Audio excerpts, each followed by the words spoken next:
এই তোরা দেখতে পাচ্ছিস, আজকে আমরা একটা মিউজিয়াম ঘুরে দেখতে এসেছি। দেখ চারপাশ কত সুন্দর, তাই না?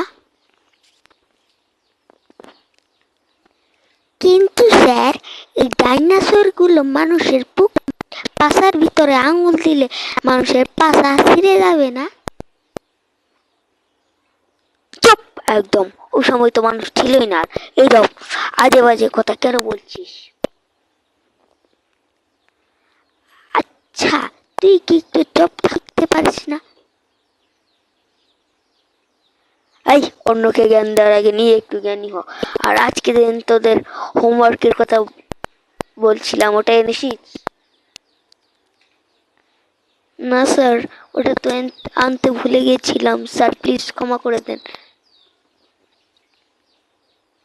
আজকে একটা মিউজিয়াম এসেছে, এর জন্য তোদের ক্ষমা করে দিচ্ছি। এরপর আবার থেকে দেখো যেন হোমওয়ার্ক আনতে হয়, বুঝেছিস?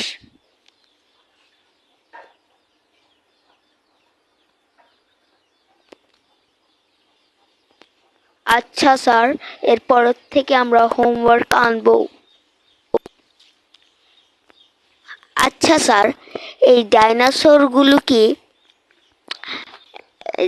কোনো সময় ঘুমাতে যেত না আমাদের মতো? আর সব প্রাণী তো ঘুমায়। আচ্ছা, তোকে যে কালকে বইটা আনতে বলেছিলাম, ওটা এনেছিস? ও নো স্যার, বইটা তো আনতে ভুলে গেছি। প্লিজ স্যার, ক্ষমা করে দেন।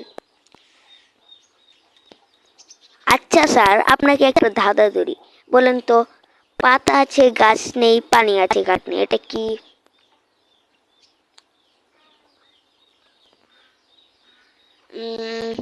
এটা কি হতে পারে, কি হতে পারে? আচ্ছা পারি না, তুই এই বল। স্যার, আপনি এটা পারেন না, এটার তো আমাদের চোখ। এই চোখের পাতা আছে কিন্তু চোখের গাছ নেই, চোখের এই যে পানি আছে কিন্তু ঘাট নেই। হাই রে, এসব দাদা ধরিস। আচ্ছা বলতো, আমাদের দেশের এখন প্রধান উপদেষ্টার নাম কি?